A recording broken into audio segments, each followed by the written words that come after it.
Bismillahirrahmanirrahim. Alhamdulillahirabbil alamin wassalatu wassalamu ala asyrafil mursalin sayyidina Maulana Muhammadin wa ala alihi washabihi ajmain, amma ba'du. Para pendengar dan penggemar radio yang kami hormati,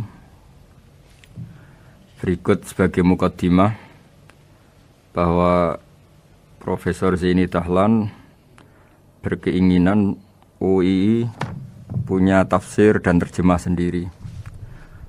Lewat proses yang panjang dan melibatkan tim, diantaranya saya, terbitlah tafsir versi UII juga terjemah versi UII. Di antara ciri khas terjemahan UII adalah bahwa bahasa Arab yang tentu mengandung kesusastraan Arab, balaghah, kemudian ditransfer untuk pembaca Indonesia, sehingga di antara ciri khas terjemahan UII adalah dengan rasa Indonesia dan tentu tidak merubah makna.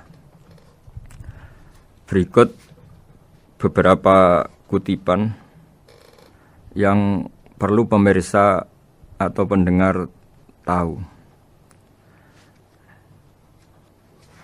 Al-Quran adalah satu kitab suci yang diturunkan kepada Nabi besar Muhammad SAW. Dan di antara ciri Al-Quran adalah menjelaskan kebenaran secara jelas, secara gamblang. Sebagaimana firman Allah, bahwa Rasul adalah Rasulun minallah yatlu suhufam mutahharah.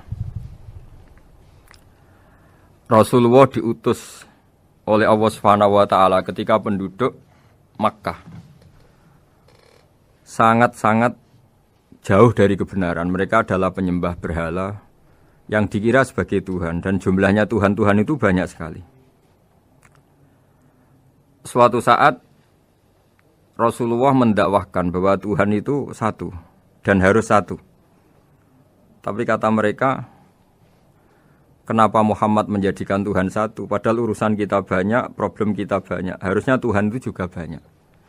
Ini yang diceritakan dalam surat Shad, Aja'alal alihata ilaha wahida inna hadza lasyai'un ujab.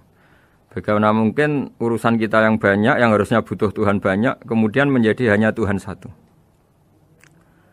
Lalu Rasulullah dengan sabar, dengan telaten memberi penjelasan. Dan ini yang disebut al-bayyinah, penjelasan yang sangat jelas, sangat gamblang, sangat rasional.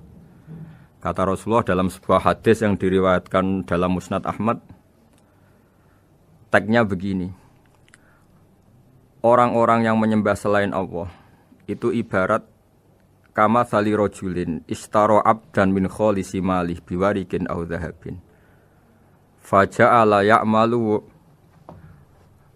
Mereka mau bekerja tapi wayu'ti ghullatahu ila ghairi sayyidi fa'ayyukum sarrohu ayyakuna abduhu kadzalik. Nabi lalu kemudian bikin analogi. Wahai masyarakat Mekah, bagaimana kalau Anda ini jadi seorang pembantu atau seorang budak, lalu punya majikan banyak. Dan semua majikan Anda ini punya perintah yang beda-beda, punya selera yang beda-beda. Semuanya atasan Anda, semuanya majikan Anda. Apa Anda senang punya majikan yang banyak? Lalu mereka bilang, wah susah Muhammad kalau kita punya majikan banyak. Tuhan kamu adalah majikan kamu. Bagaimana kalau Tuhan banyak, punya perintah yang beda-beda, punya selera yang beda-beda? Kalian pasti akan kebingungan. Ya sudah Muhammad, normalnya Tuhan itu satu. Sehingga mereka tercerabut dari pemikiran bahwa Tuhan harus banyak. Ini yang dimaksud dalam surat Al-Bayyinah, lam yakunil ladzina kafaru min ahlil kitab wal musyrikina munfakina hatta ta'tiyahumul bayyinah. Bahwa orang-orang kafir, baik kafir ahli kitab maupun kafir musyrik Mekah, mereka tidak pernah terlepas dari sifat kekafirannya, yaitu menuhankan banyak Tuhan, sampai datang sebuah bayinah. Bayinah itu argumentasi kebenaran yang begitu jelas. Setiap membawa kebenaran, argumentasinya meyakinkan. Itu siapa? Rasulun minallah yatlu suhufam mutahharah, yaitu Rasul yang membacakan lampiran-lampiran suci, yaitu Al-Quranul Karim. Dengan penjelasan analogi tadi, kemudian orang-orang Mekah sadar, susahnya kayak apa kalau Tuhan banyak, lalu perintahnya beda-beda, seleranya beda-beda, hukumnya beda-beda. Ini membingungkan. Akhirnya mereka ngakui bahwa pentingnya logika tauhid. Nah ini yang Rasulullah ini benar-benar berstatus bayinah. Kemudian analogi betapa buruknya kita saat menyembah selain Tuhan. Lalu Rasulullah mencontohkan sebagaimana yang saya kutip tadi dari Musnad Ahmad. Misalnya Anda punya pembantu atau zaman dulu budak. Anda beli dari harta kamu, dari uang kamu.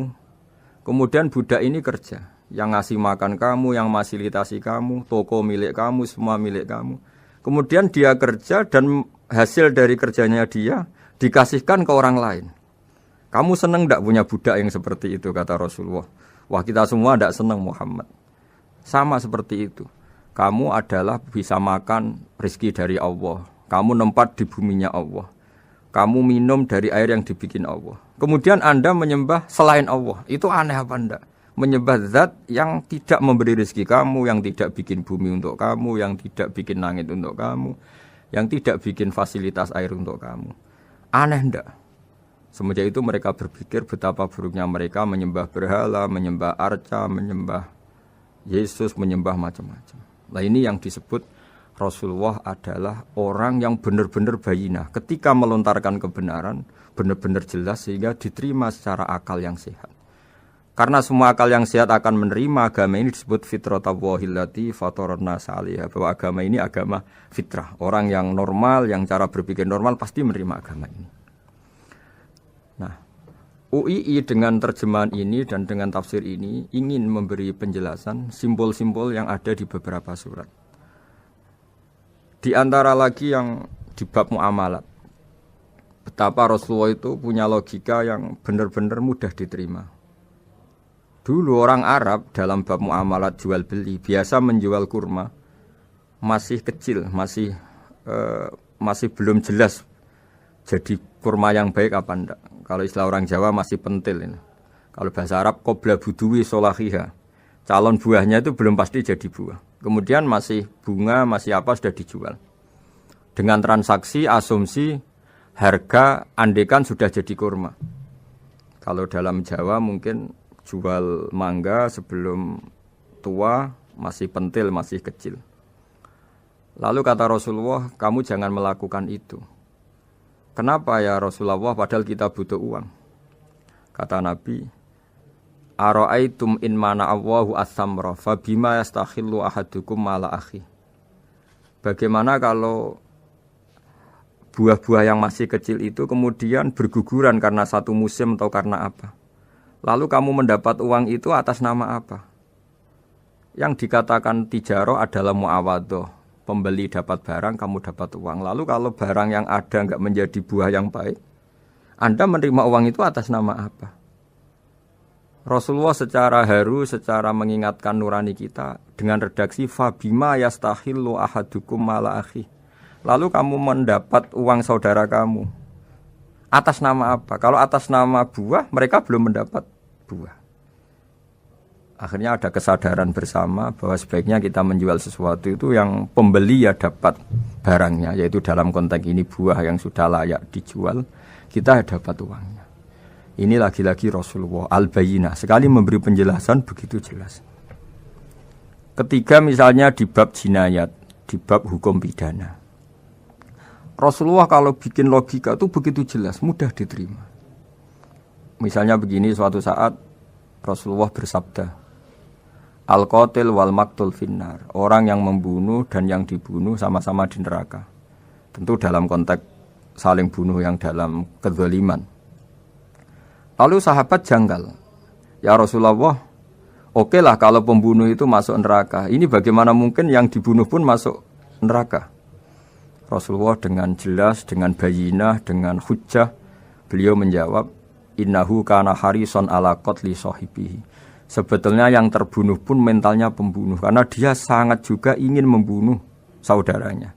Nasibnya saja yang menjadikan dia terbunuh. Akhirnya sahabat tahu, oh ya ternyata maktul dalam konteks duel adalah mentalnya qatil juga. Sehingga karena mentalnya qatil, dia tetap di neraka. Meskipun prakteknya dia menjadi maktul yang terbunuh. Nah ini yang dimaksud oleh Allah, bahwa Rasulullah ini bisa menghilangkan tradisi kemusyrikan, bisa menjungkir balikkan, menghancurkan kemusyrikan karena Rasulullah bisa menjelaskan secara detail hatta ta'tiyahumul bayyinah. Bayyinah adalah Rasulun minallah yatslu suhufam mutahharah.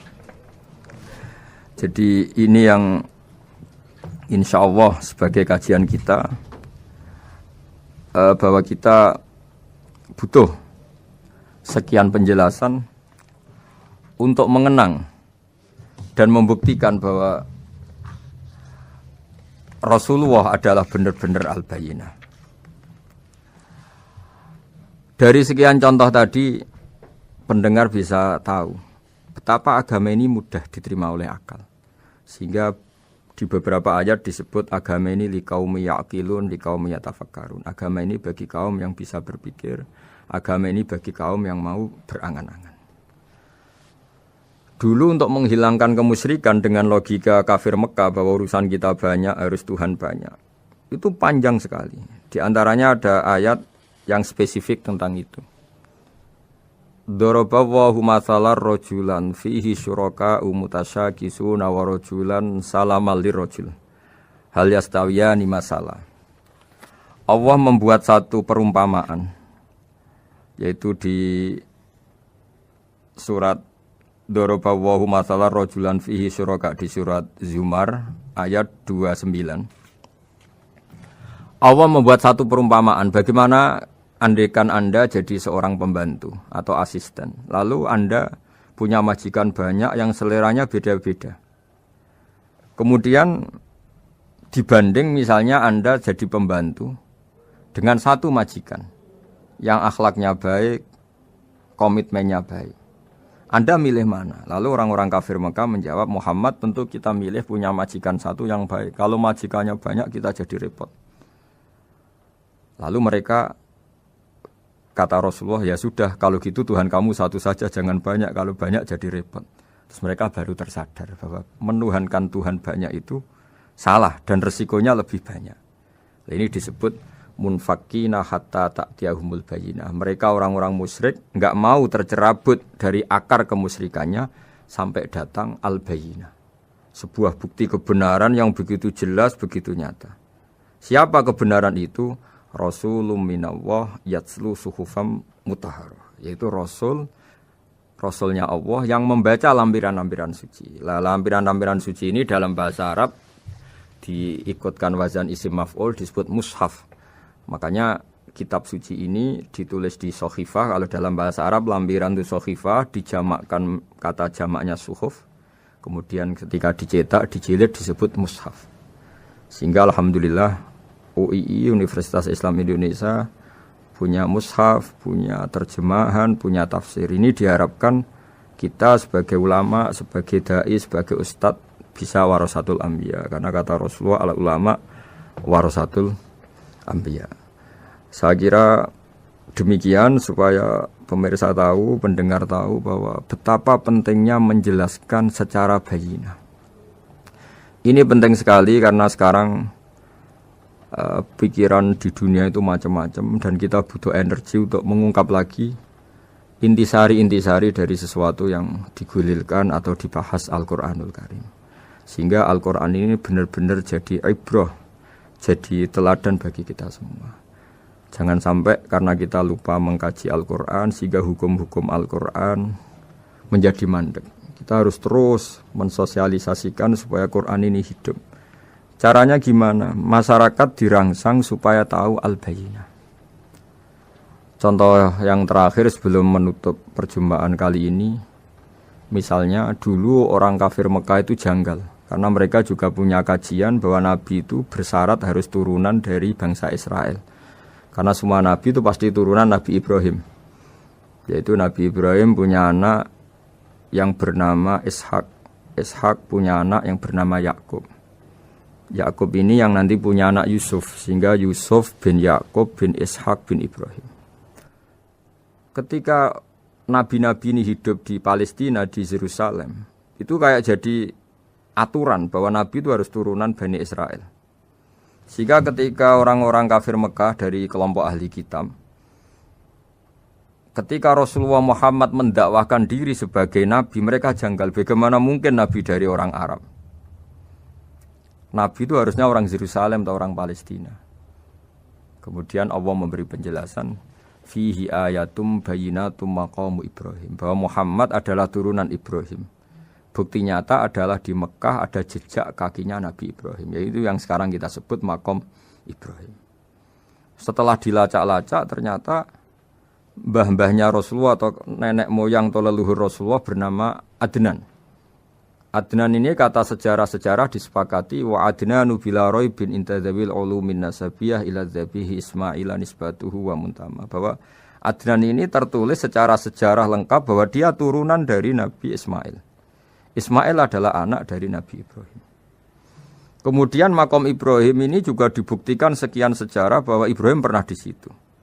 Yaitu ketika Hajar, ibu dari Ismail, kesulitan nyari air, lalu lalang lari antara Safa dan Marwah. Kemudian kita kenang sekarang bernama Sa'i.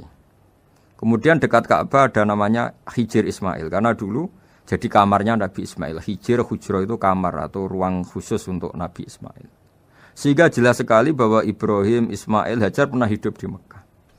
Lalu lagi-lagi orang kafir Mekah yang dari kelompok ahli kitab sadar bahwa Muhammad jadi nabi layak karena dia juga turunan dari Ibrahim alaihis salam. Ini yang disebut fihi ayatum bayyinatum maqamu Ibrahim, bahwa di kawasan Mekah, kawasan Bakkah atau kawasan Hijaz jelas sekali ada jejak-jejak Nabi Ibrahim. Lagi-lagi ini bayyinah. Nah, bayyinah ini yang bisa menghilangkan sifat kemusyrikan, sifat kekufuran. Karena lewat penjelasan yang panjang ini, kemudian benar-benar diketahui bahwa Muhammad jadi Nabi itu sah. Karena dari segi dakwahnya benar, perilakunya benar, hujahnya benar. Sekarang dari segi nasab juga benar, karena beliau termasuk keturunan dari Nabi Ibrahim alaihissalam lewat jalur Ismail. Ini penting kita ketahui dan perlu kita kaji supaya istilah-istilah di Al-Quran kita tahu. Makanya banyak istilah di Al-Quran, misalnya wattaba'tu millata abai, kita ngikuti agama leluhur kami. Di situ disebut ada Ibrahim, ada Ishak, ada Ismail, ada Yakub. Kenapa demikian pendengar? Bahwa karena agama ini butuh tradisi. Dan tradisi ini menjadi komunitas sosial. Sehingga ketika tradisi ini sudah mantap, insya Allah lewat kebenaran agama ini akan menyingkirkan kemusyrikan. Contoh paling mudah begini, Nabi itu melarang orang menyembah batu. Tapi kemudian dalam tradisi Islam sendiri ada orang sholat kemudian sujud. Yang secara zahir sujud itu mencium batu atau mencium masjid tempat kita sujud. Apalagi kita mencium Hajar Aswad. Secara kasat mata seakan-akan kita ini menghormati betul Hajar Aswad. Sehingga orang kafir mencibir, Muhammad itu aneh. Dia melarang kita menyembah batu, tapi dia sendiri mencium Hajar Aswad seperti itu. Dia sendiri menyembah batu. Orang kalau sujud seakan-akan seperti itu. Tapi lewat penjelasan Nabi bahwa kita sujud hanya kepada Allah. Kita kalau sujud baca sajadah wajhililladzi khalaqahu wa sawwarahu wa syaqqa sam'ahu wa basarahu bihaulihi wa quwati fatabarakallahul ahsanul khaliqin. Wajah kami sujud kepada zat yang menciptakan wajah kami, yang mengasihi kita pendengaran, yang mengasihi kita pandangan. Hanya Allah saja yang ahsanul khaliqin, hanya Allah saja zat yang paling baik dalam penciptaan. Ini penting sekali saya katakan bahwa sehingga sujud kita yang seperti itu adalah simbol tawadhu. Tidak ada kaitannya dengan kita ini menyembah batu. Sehingga kita tradisikan ke anak-anak saat sujud baca subhana rabbiyal a'la wa bihamdi. Kita ajarkan mereka bahwa semua selain Allah adalah ciptaan Allah. Jadi andai kan enggak ada tradisi tauhid yang dijelaskan begitu detail. Saat kita haji bilang labbaik Allahumma labbaik, labbaik la syarika lak labbaik. Innal hamda wan ni'mata laka wal mulka la syarika lak. Ya. Setiap kita haji mengitari Hajar Aswad kita bilang nikmat semua dari Allah. Enggak ada syarik bagi Allah, enggak ada mitra bagi Allah, enggak ada sekutu bagi Allah. Sehingga karena ini kita maklumatkan, kita kumandangkan. Meskipun umat Islam itu mencium Ka'bah, mencium Hajar Aswad, enggak akan disalahpahami ini bentuk penuhanan kepada Hajar Aswad atau kepada Ka'bah. Karena kita ungkapkan innal hamda wan ni'mata laka wal mulka la syarika lak. Enggak ada syirik, enggak ada mitra bagi Allah. Sehingga dari sekian talbiyahnya Rasulullah kita tahu ini bentuk pemaklumatan tauhid. Bahwa tauhid harus dikumandangkan lewat kalimat-kalimat thayyibah, lewat pemikiran-pemikiran logika hujjah bahwa Tuhan pasti satu dan yang jadi Tuhan hanya Allah Subhanahu wa taala. Karena andekan ini tidak dikumandangkan, kemudian ada ritual yang secara lahir kasat mata nyium Hajar Aswad, nanti seperti tuduhannya orang kafir bahwa Islam itu aneh melarang menyembah batu, tapi nyatanya ada ritual mencium batu. Tapi sebab itu tidak menjadi aneh ketika Imam Bukhari termasuk rawi besar, termasuk hadis sahih yang meriwayatkan Sayyidina Umar atau Umar radhiyallahu anhu. Itu setiap mencium Hajar Aswad beliau berkomentar, saya tahu betul kamu hanya batu, la tadurru wa la tanfa, tidak memberi madarat, tidak memberi manfaat. Kalau saja saya tidak melihat Rasulullah mencium kamu, maka saya tidak mau mencium kamu. Dulu di era itu ada momentumnya. Kenapa sih Umar radhiyallahu anhu atau sahabat Umar susah-susah memberi penjelasan seperti itu? Karena dulu masih ada salah paham bahwa mencium batu itu identik dengan misalnya menuhankan batu atau mendewa-dewakan batu. Sehingga Umar berutuh memberi penjelasan. Sayyidina Umar memberi begitu penjelasan detail bahwa kamu hanya batu yang tidak mandoroti, tidak manfaati. Tapi secara tradisi sunnah Rasul kamu dicium, ya saya ikut mencium.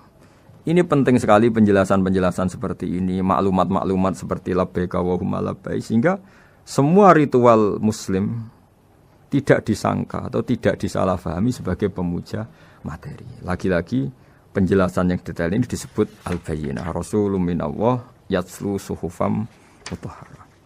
Kemudian ayat berikutnya disebut fiha kutubun qayyimah, bahwa dalam kitab suci Al-Quran itu banyak aturan-aturan atau catatan-catatan yang begitu lurus, begitu benar. Nah, tentu karena kita ini orang Indonesia yang kalau mengakses langsung bahasa Arab mungkin kita masalah, sehingga alhamdulillah Universitas Islam Indonesia menerbitkan seri terjemah juga seri tafsir, dan sekarang dibantu lewat acara ini kita berusaha atau membantu para pendengar untuk lebih memahami lebih jauh. Saya kira demikian. Mohon maaf kalau ada kesalahan. Assalamualaikum warahmatullahi wabarakatuh.